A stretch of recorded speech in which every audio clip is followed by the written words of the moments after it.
is Vanessa. I am excited to be here.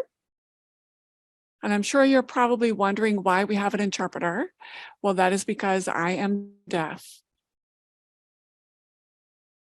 So we're here tonight for this topic of deaf sensitivity. And we're going to be focusing on deafness, not the medical definition of deafness, but deaf culture.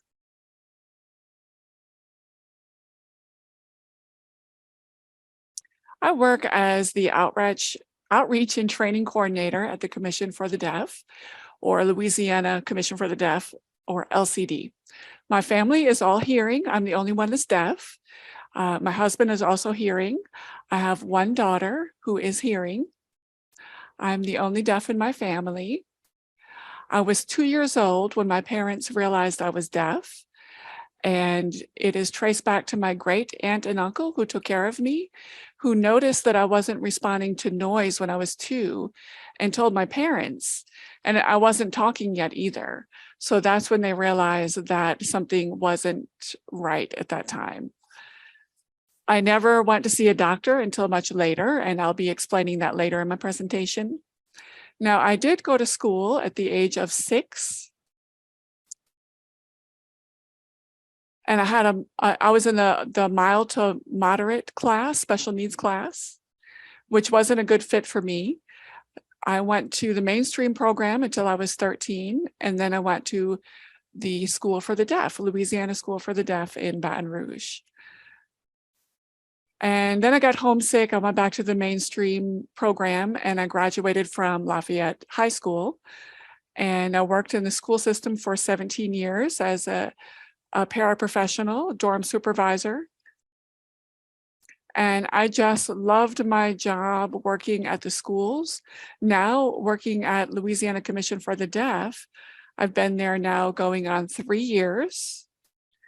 I provide trainings and presentations such as we're doing today. I'm also involved in a lot of community and deaf organizations, as you see here on the slide. I've been involved in helping in a lot of efforts. And I've been in other competitions for blood cancer. I won Woman of the Year, races, I'm sorry, for blood cancer and Woman of the Year. I don't have blood cancer, but I am a cancer survivor, and that's why they chose me to help. And I was excited to win.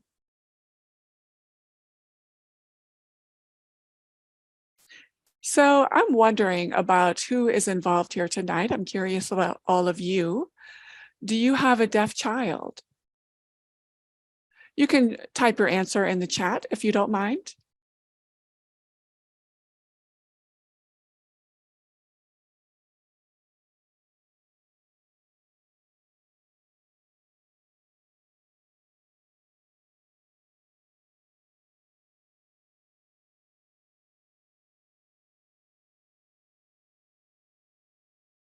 I see an answer here. Yes, I have 2 deaf boys. Thank you for your answer.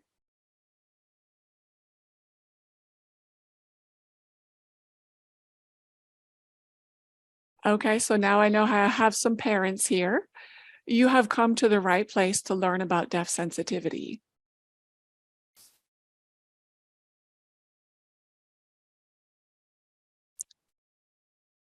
For this training, the objective is to expose you to different sources of information about deafness, ASL, culture, history, identity, not focusing on the medical model where we talk about cochlear implants and hearing aids and so forth. I want to increase your awareness about deafness. You'll also notice some of the barriers that the deaf community faces. And children, talking about deaf children tonight. I encourage all of you to support and make sure that your deaf children have equality. Once you leave this training, you will have an awareness of barriers and what children face. And now I think after this training, you'll understand deaf children and the barriers that they face and help people who don't understand about deafness.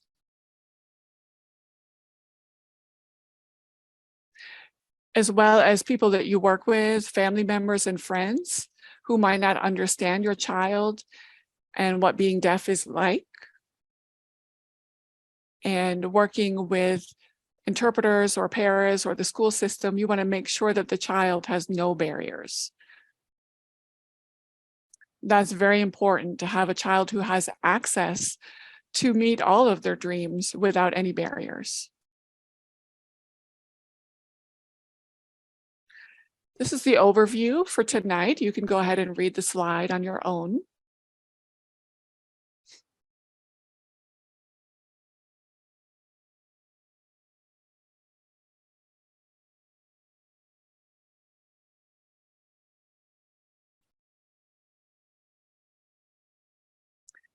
Before we go on for this presentation, we're going to talk about American Sign Language, or ASL. You see the girl here with the red heart? That's perfect for this month, Valentine's. So this is a picture of me when I was about 8 or 9 years old. I was wearing an FM system where you have a box on your chest, and the teacher was talking. At that time, we were using signed English. And then the other picture, you see me sitting with a pencil and paper. This is when I had a teacher come to my house on Sunday afternoons to teach. So I think I was about between 6 and 7 years old at that time. And my parents didn't know what to do with me.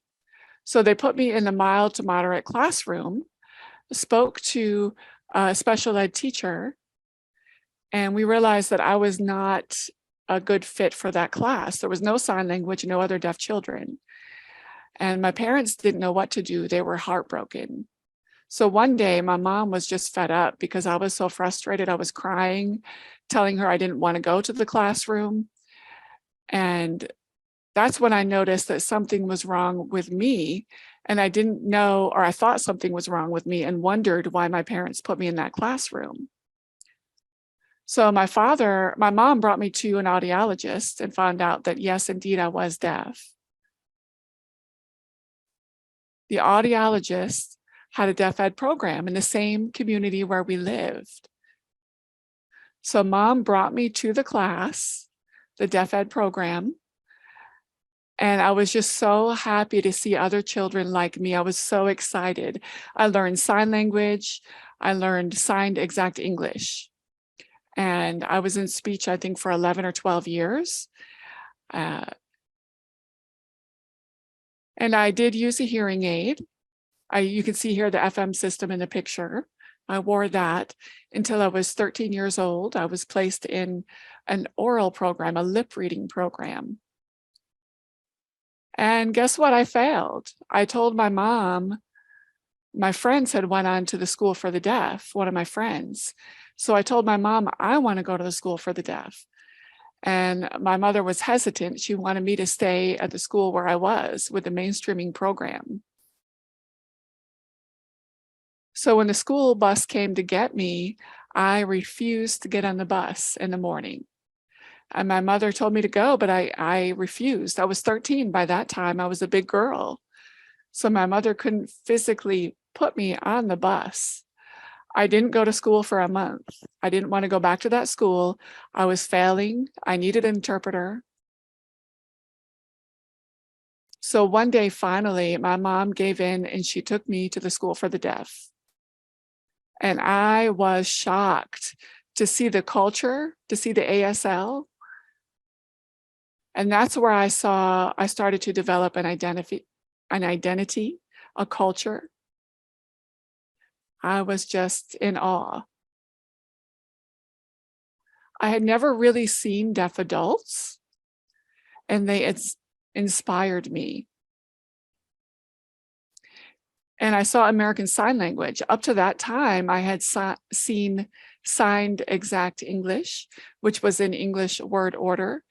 And my English wasn't doing well at that time either. So once I learned ASL at 13 years old, that's when it all came together. I had a 2-year delay, and my parents didn't have early intervention or help. There was no internet back then for them to do research and see what to do with me. So my mother didn't know any other deaf person before me.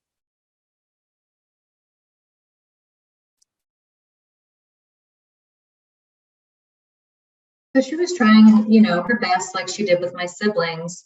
And she was really trying to do some home signs, kind of create a sign language communication system at home.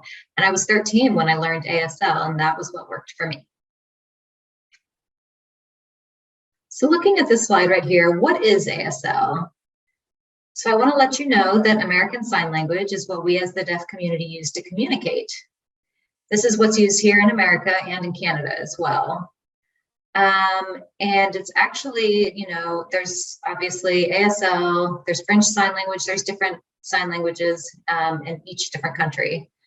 And, you know, it's not international. This is just for America and Canada. So the grammar is unique to sign language. It has its own features, its own syntax. It's not the same as signing exact English. So it's a very different grammatical structure. So that's kind of where my life, you know, really changed. I became so involved in the culture, the language, you know, how to go from English to ASL, ASL back to English. And that's where I got so excited to be involved in that culture and language. So if you look at this, it is not a manual code, you know, that's for spoken languages. So we really have to emphasize that ASL is more than C, just signing exact English. So when you see someone, you know, signing, for example, they'll show a picture. You can see these two pictures here. Hearing people, you know, they want to explain something till finally they get the point of what you're talking about. However, in ASL, you see the picture first, and then you get down to all the details. So I never had that in the past. And once I saw that, I was like, this makes so much more sense, you know, big picture and then expand on all the details. So, you know, you see the big round circle, and then in ASL, you would say, you have to show the picture first and say ball. And then you would say it's big and round and red. So you would describe it after the fact.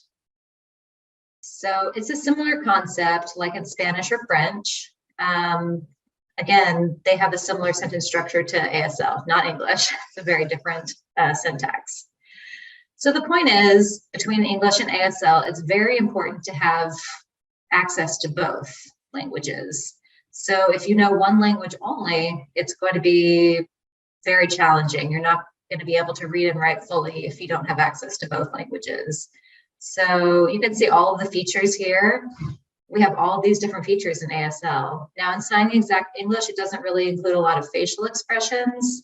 You don't know which character they're talking about, where the location is. I missed all of that until I started learning ASL. All right, so the concept here, I never had these concepts before until I saw ASL. For example, the word run, it has so many different meanings. You know, I think there's about 120 different meanings for the word run. So if you sign it in ASL, you're going to see there's several different ways to sign the word run. In English, however, they would say, we run every day. And this is the sign for physically running. And then, you know, they also would say, like, your nose is running, but they would do this sign to run on your feet. It's like, oh, my nose fell off my face and ran on the ground. So it's really important, you know, this is the sign for running. My nose is running, you know, it's like the faucet's running. You don't say the water actually is taking off. It's running away. No, so it didn't make any sense to me when I was looking at C as opposed to ASL. ASL worked so much better for me because the concepts were a lot clearer. And, you know, it's so good to expose children at, you know, when they're infants to this, because then they'll be able to identify the concepts later in life and they'll understand this, you know. Also the word fly, there's so many different signs for this word, especially the deaf ed program, they use this. And so I was actually working in the dorm as a supervisor and an elementary student was doing homework from their teacher. They had English homework. And so they were signing an ASL, and then the student was supposed to write what the teacher signed. And then after that, the English, how you switch it to English. And so I was watching the student and I was like, wow, that's a different approach for the bilingual approach. I had never been exposed to that before. So it's really interesting how you can kind of modify. So we talked about run.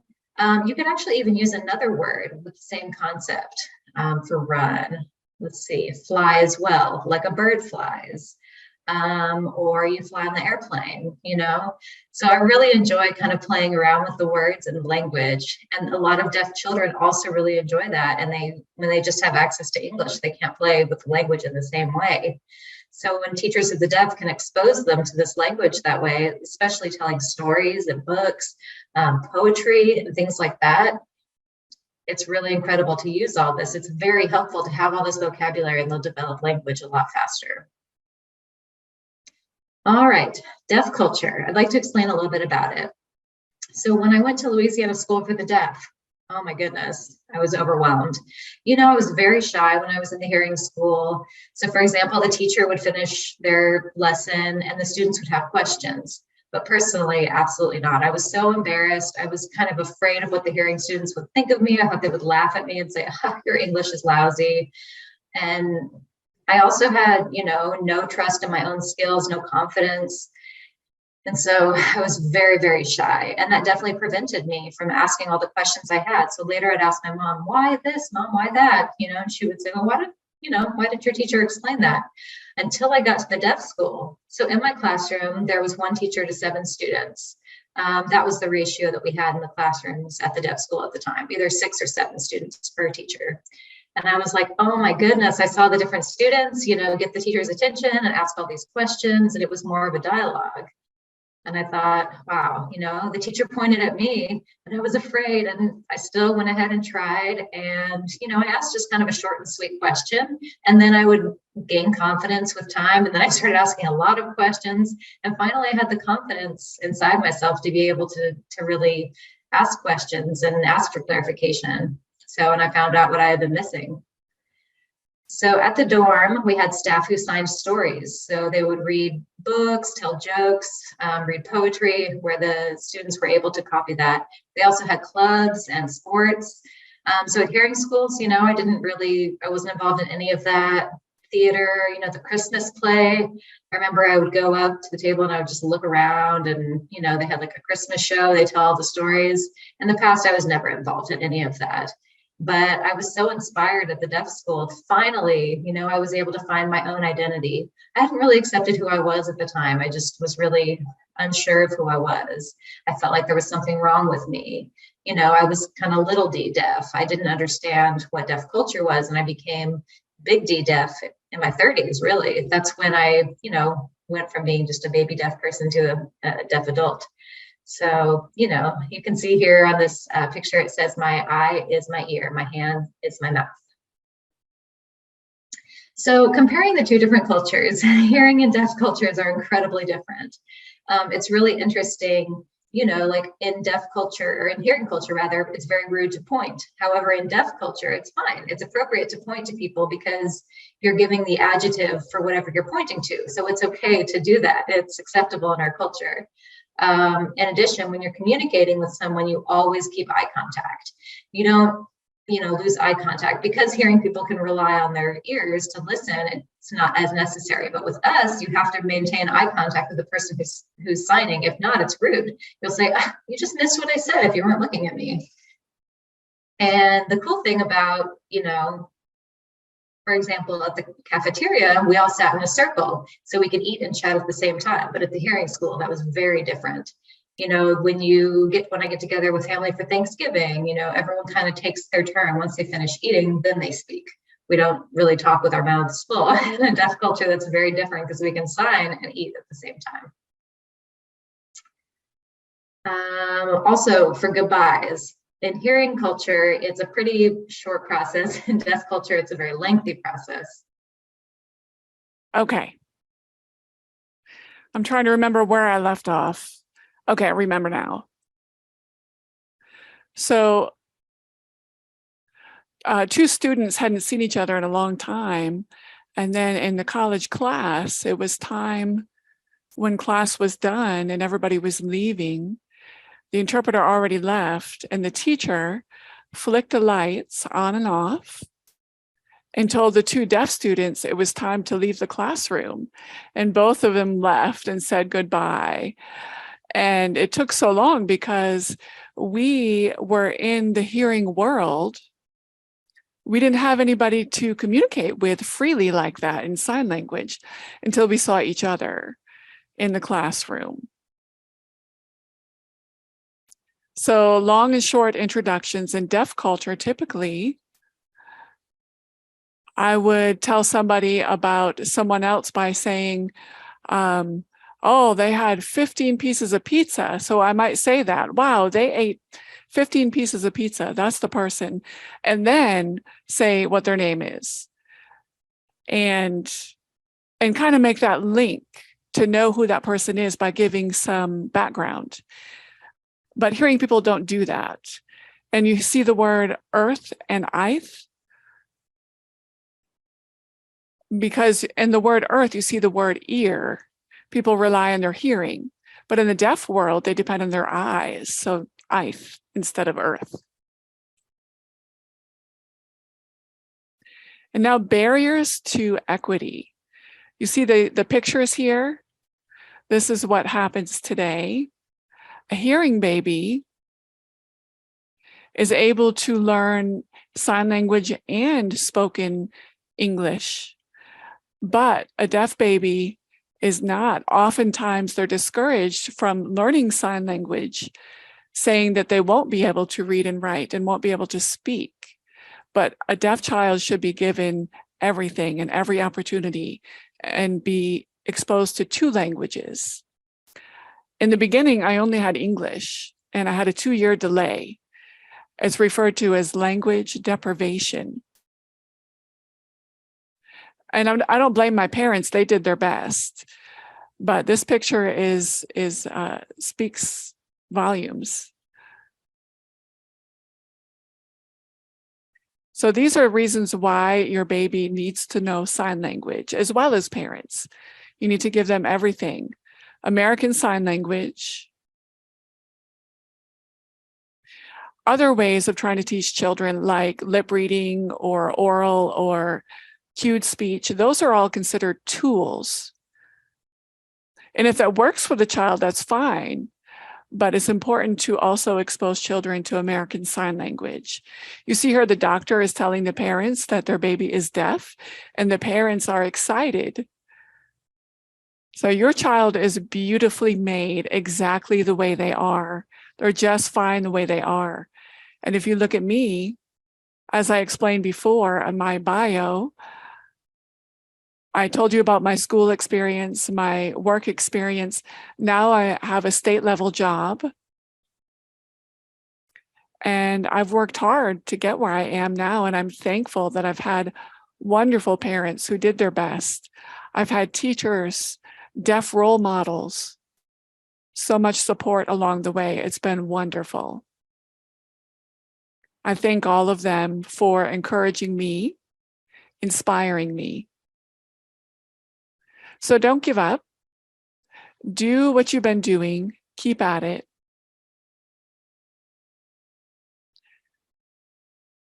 Recommendations for parents: take some ASL classes.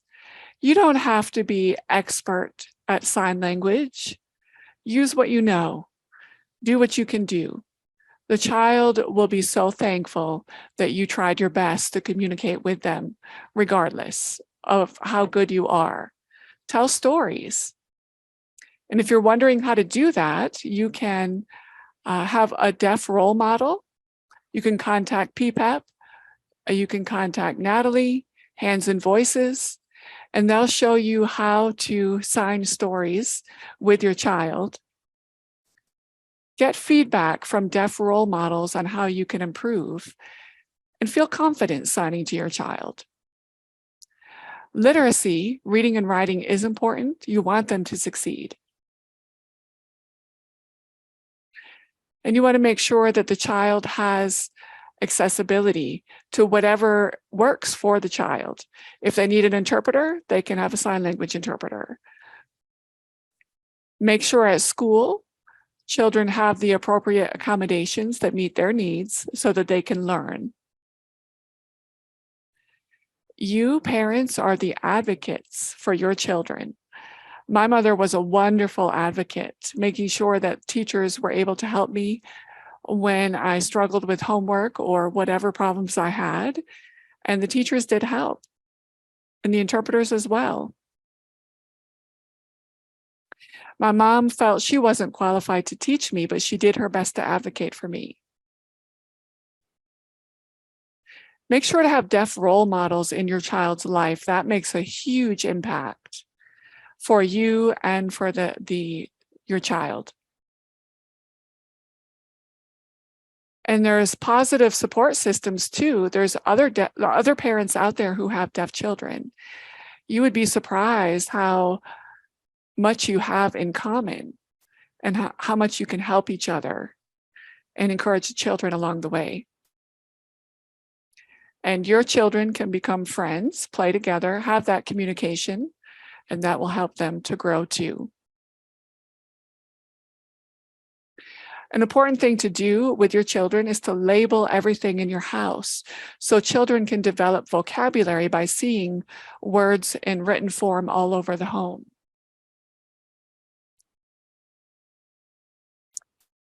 If you're not familiar with the ADA, it stands for the Americans with Disability Act. That came about 30 years ago. It was signed by the president, and it's for people who have disabilities. At the federal level, they see us as disabled, but those of us who consider ourselves capital D deaf, we don't consider ourselves disabled. We'll be learning more about that later. So the ADA, it prohibits discrimination against people who are disabled. If you would like to learn more about that, you can reach out to LCD and talk about effective communication and the Americans with Disability Act. Would be happy to give you more information.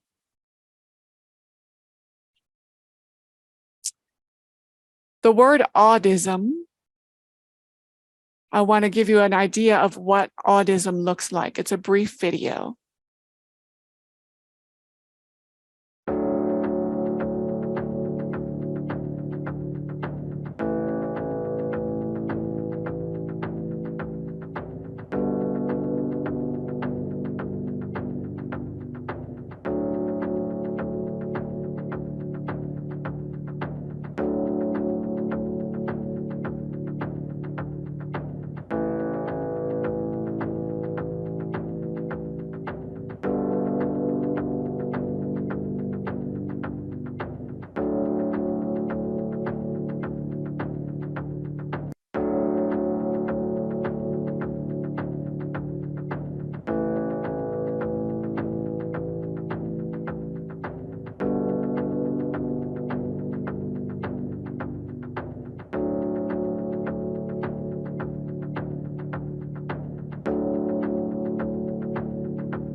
I'm going to ask you now to be open-minded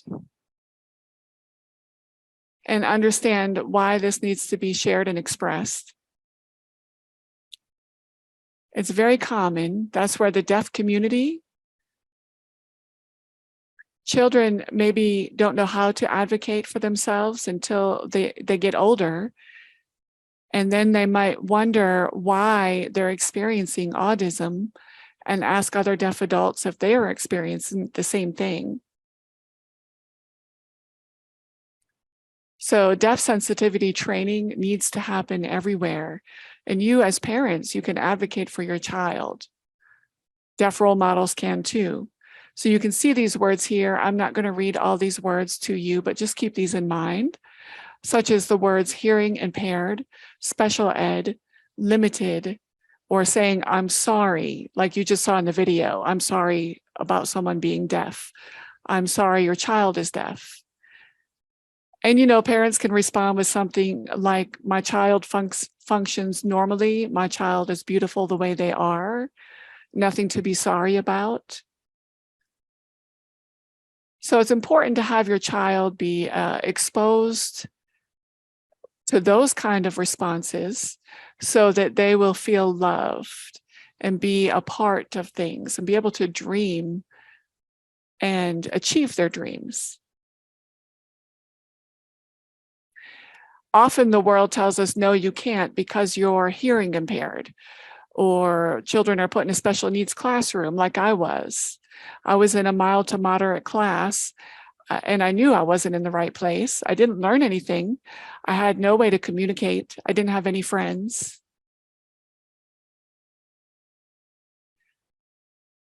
I wanted you to be familiar with the terminology here and the things that don't set well. Now, people with a small d deaf, we're going to talk about that more in the next training, as opposed to a capital D deaf. Some people might say, you can call me hearing impaired, but it really just depends on their background and where they grew up. I used to consider myself, I was a small d deaf, but now I consider myself a capital D deaf. I have an activity for all of you. I'm going to tell the interpreter eventually to stop voicing. So you won't be hearing the interpreter's voice. I'm going to be giving instructions, and I'm going to expect you to follow through on what I'm instructing you to do. And you can type it in the chat. I'll give you a second chance, and I will sign slow. So once you type something in the chat, I will tell the interpreter to go ahead and voice my instructions to you. If you do know sign language, please don't participate in this. It would be kind of cheating. I would like those here who don't know sign language to try to understand me. Okay, I'm going to tell the interpreter now to stop voicing.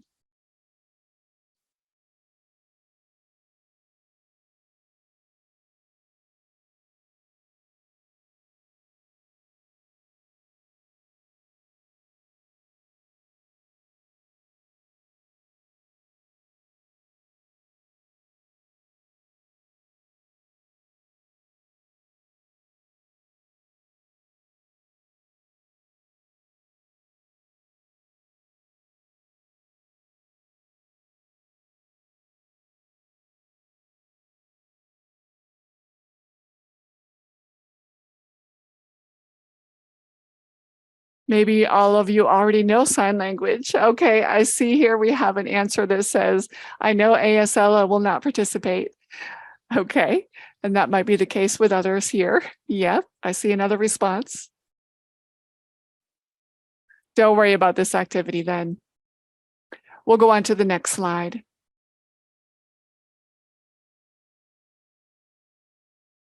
Now we'll talk about communication tips.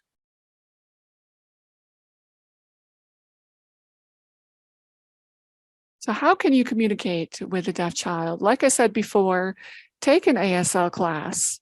You can do it virtually.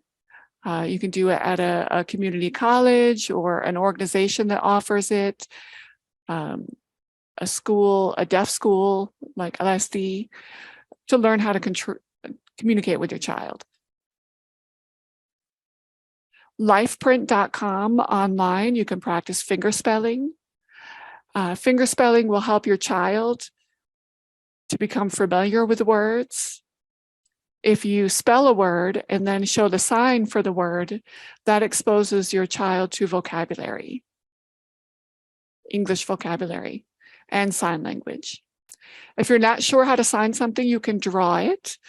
You can look up a picture online. Today with technology, you can see pictures on the TV, picture books. Use all of those things and teach. Teaching isn't just during school hours. At home, your child can continue learning. Oftentimes, students go home from school and they don't have any exposure to more learning. So keep educating your child at home too. And if you want to get your child's attention, you can flash a light or wave a hand, not right directly in their face, and don't tap them hard, but you can give them a light tap somewhere on the arm to get their attention. They also have different apps for iPhone and Android both. There's actually several different apps now that you're able to use. So for example, live captions. So you can use that when communicating, that's part of literacy. So you can speak and then show it, and they're able to kind of type back and forth, which is a great skill. They can use that. And as the child grows up and they go out into the real world, let's say they go somewhere last minute and they meet someone and they don't know how to communicate, for example, at a store. As they grow up, it's best to teach them, I didn't learn obviously until later in life, like middle school, but if they want to ask someone, where do I find the salt, or something like that.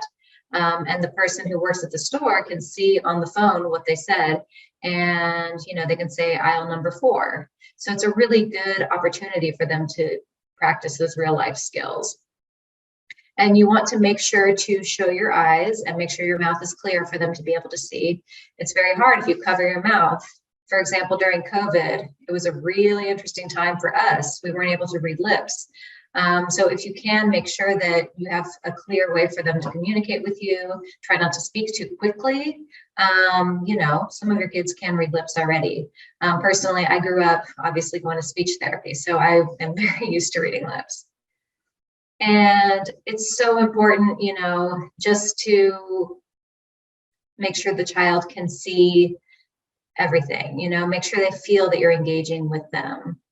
And before learning sign language, 6 or 7, probably 7 when I started, but prior to that, I would look around and I could even see, my mom always, she always hugged me. So I knew she loved me, but I wasn't able to communicate. I didn't have a way to express myself to her, but I was still able to see it visually. And so if you have kids, they see everything. And I even remember my aunt and my mom were talking, quote unquote, behind my back, but I was right there and they didn't realize that I could read their lips. They were talking about me. And when they were done with the conversation, I told my mom, why were you two talking about me? And my mom said, oh, she didn't realize that I could read her lips. And I was like, yeah. And then my mom kind of didn't say anything after that. She said, oh, sorry. So be careful with what you say. They will see everything that you say, everything that you do. All right, I want to share this with you. It's a poem for hearing moms. And this is by Ella May Lentz. Hold on one second.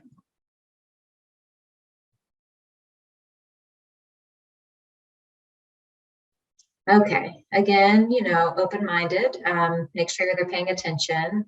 So like I was saying, having deaf role models for the children, you can see how they enjoy really expressing themselves, more so than us teaching them. They really, once they see a role model, they can kind of connect with them. So, all right, I'm going to do this poem now. You and I are different. Your world and my world are different. Your language and my language are different. Our experience is not equal. You grew up not knowing anything about deafness. I grew up knowing about deafness.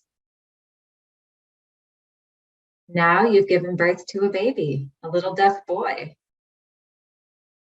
You were shocked. You were depressed. I was thrilled. Your baby's deaf. You already decided that you want your boy to be like you, but you have to understand it's not the same. His eyes, his hair, his body look the same as yours. His mind, his heart are the same as the deaf community's. And your son, yes, he is your son, but he's also our people. And is he more connected to you or me? I don't know.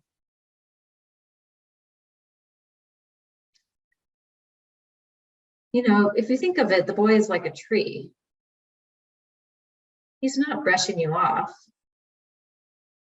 He's not brushing us off. You know, our language and deaf culture has been getting smaller and smaller. It's decreasing. And we've been struggling with that. You know, with him as a tree, you know, it's like someone's trying to saw the tree down and the tree starts swaying and then falls over. And we don't know what happens. So I understand that you can make a partnership with us, we can collaborate, and your child will be able to grow and grow and grow, and become brilliant, become a beautiful person. So that's the poem. And, you know, that's really our desire to partner with the hearing community, because we as deaf people, we understand what the child is going through. We've had that experience, you know, all through our lives. And we want to see your children grow. We want to make sure they don't have any struggles with their identities. We don't want them to miss out on education and language. We don't want them to feel like they don't connect with anyone. We want to make sure that, you know, the child can be happy with who they are. We want to expose them to everything. You know, they don't have to choose. They can have everything. And your child will appreciate that, and they'll be able to grow and be, you know, happy with themselves.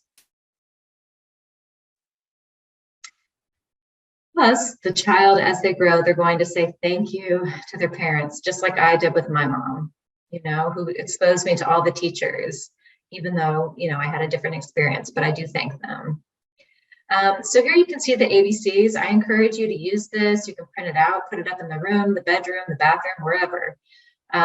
You know, honestly, anywhere in your house, you should put this up. When you're in your car, you can practice finger spelling with your child, you know, they can show you some signs and you can expose them to different signs.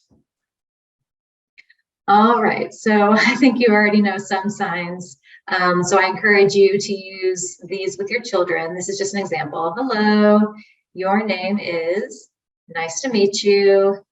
And, you know, if you're interested in taking ASL, you can contact Dr. Delgado. I know the Louisiana School for the Deaf has classes, and there's several other resources as well. So I really encourage all of you to take ASL. All right, so if you're interested in taking a class, here are the resources. Feel free to take a picture. And you can also ask Dr. Delgado for more resources.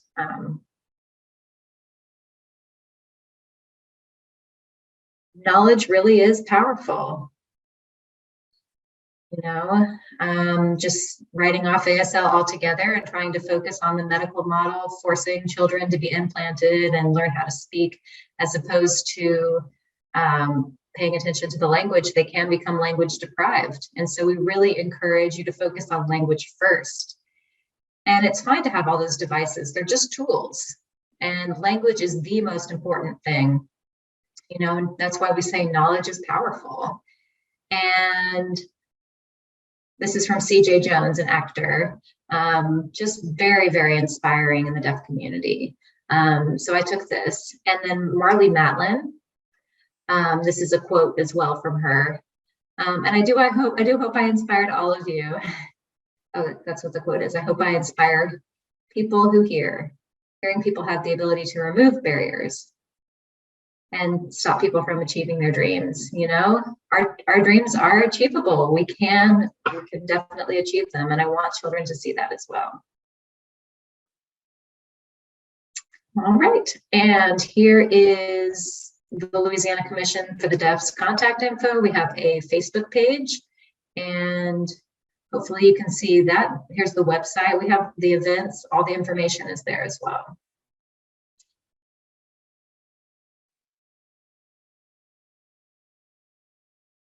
All right, so any questions?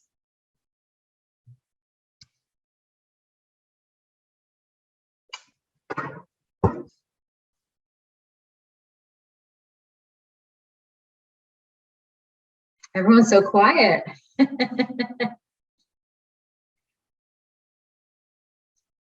And this is Dr. Delgado speaking. While we wait for everyone to type their questions in the chat, I'll give you some time to think about those. And I want to make sure everyone puts down the next training, part 2, on March 22nd. Go ahead and put that down on your calendar. It's at 6 p.m. If you want to register for that, I will send the link in the chat.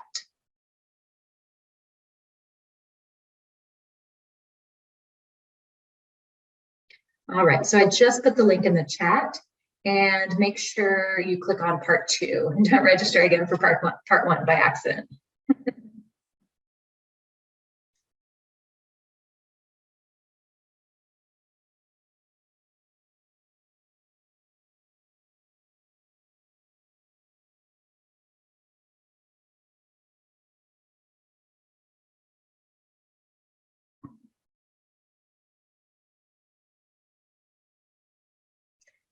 So, you know, all you parents know what to do now, and now you can become advocates for your children. When you see other parents, you can also tell them and tell them they can be similar. They can also be advocates for their children, and they can make a big difference in their children's life. You know, look at me, look at Natalie. Because of the people in our lives, you know, our parents, you really make a huge difference, and they did in our lives as well.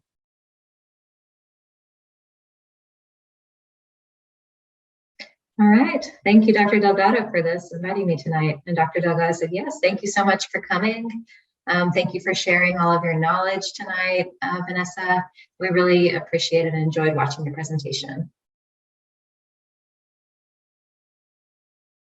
All right, seems like we have a quiet audience tonight. Seems like there's no questions.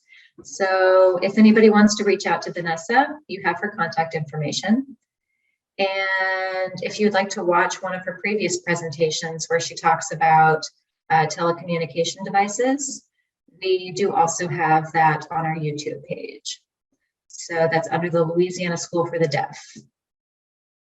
So you can just look for that in YouTube in the search bar and look for it's in the list there of all the videos.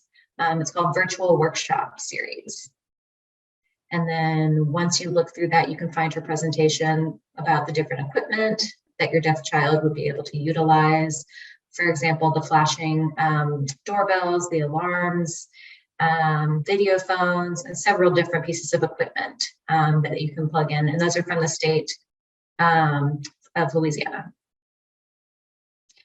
And then we do also have some information in that video that's specific for how to get the equipment. It has information there for how to acquire it. If you're outside the state of Louisiana and you're curious about the different types of equipment, I still think the presentation would benefit you all. All right, well, thank you all for joining us tonight. And again, if anyone has any thoughts, any questions, feel free to reach out to Vanessa through email. And I'm also going to type my email in the chat now if anyone wants to reach out to me.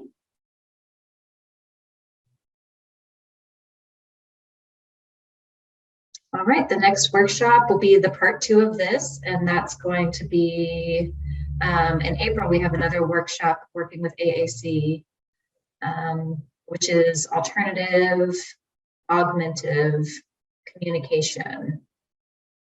So that's going to be in April. It'll be talking about different devices that are special for those who have a serious language delay or additional disabilities, intellectual disabilities, several different things, so that may impact their communication ability. And so that would be very helpful for you all. And if you're educators or you work with deaf students, anyone with disabilities as well. And then in May, our workshop's going to be about special needs preparation. So basically, let's say something tragic happens, if someone passes away, how to support your child financially through your will, etc., through other legal documentation, whatever you need to make sure that your child is protected. So we'll talk about that, different resources so that you can provide for them. Okay. Oh, I see a question. Okay, yes, we do have a question here in the chat from Dawn. Okay, so the question is, Are there, I'm not sure, SC. Okay, so mainstream equipment. Oh, yes, absolutely. Absolutely, yes. So starting at elementary school going forward, yes, absolutely. Yes, you can receive equipment. The answer to that is yes. Oh, self-contained, thank you. And this is Dr. Delgado. I just wanted to point out that this person, Dawn, is from outside of Louisiana. So I think maybe, Dawn, you'd be able to reach out to someone in your state, either the commission or the state, to see if they provide that type of equipment for you. Let me spotlight you, Dawn.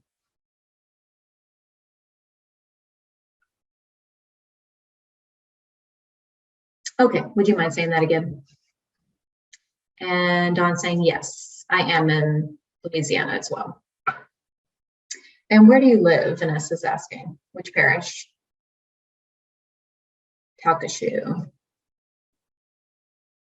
Okay, so yes, our agency does have a contact there. So if you're interested in equipment, you can contact them. You can look on the LCD's website, and if you click on the telecommunications tab, there's a resource center in your area, and you'll be able to see exactly where it is, the one that's close to you in your parish, and you can find the agency there. And I think it's Slick, Dawn is saying. I believe that's the one in my location. All right, yes, feel free to contact them. And Dawn's saying, yes, I do have another question. Not sure how to explain this. So being in the public school, I know it's different at the deaf school, but you know, for the flashing lights to get the students' attention, I'm just curious how we could modify that to make it a little more, you know, not. Okay, Vanessa's saying, you mean for the announcements, like the box where they do the announcements? Yes, Tom's saying. Okay, so if there's an interpreter in the classroom who interprets the announcements, and Don's saying, well, it kind of depends. In the mainstream classroom, yes, but when they're in the self-contained classroom, there's not an interpreter there. So I have taught in the self-contained classroom for the deaf students.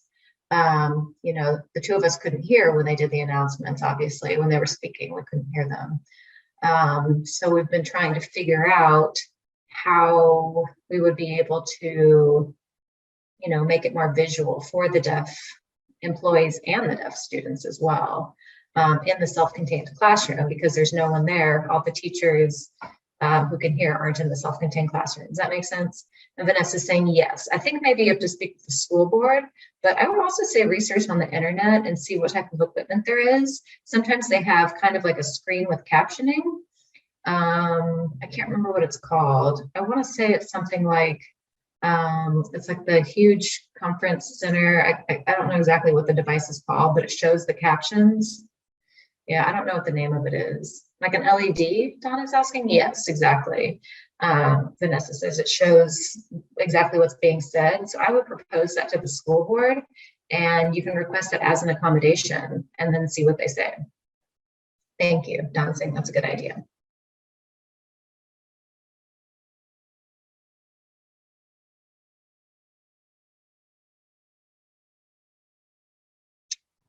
All right, and Dr. Delgado is saying, Dawn, I did want to add one more suggestion. At LSD, we have the TBI classroom, and all of the kids do like the daily news, they do announcements every day, Pledge of Allegiance, etc. So they do that every single day on the TV, and we have a YouTube link. It's internal, you know, we can't share that link. However, we do have that, and all the staff are able to project that on their TV, and all the kids can watch the announcements every day. So I would assume at a hearing school, they should be able to use the same concept, or perhaps the kids could be responsible for filming themselves. And maybe they could do that, add captioning to the announcements. And I think maybe that would be helpful, or maybe have an interpreter to interpret the announcements. And the other thing, maybe the interpreter can type it out in the beginning of the morning, what is going to be announced, and put it in the teacher's mailbox, and then the teacher can read the announcements. I mean, it's going to be, I think, most similar to how teachers get information, And then you could share that information with the students. And this is Dr. Delgado. Thank you for your questions, Dawn. If you have any other questions, reach out to us through our emails. Thank you, everybody. We're a little over time. And the end time, we'll have to cut it short. So have a great night. And Vanessa said, bye.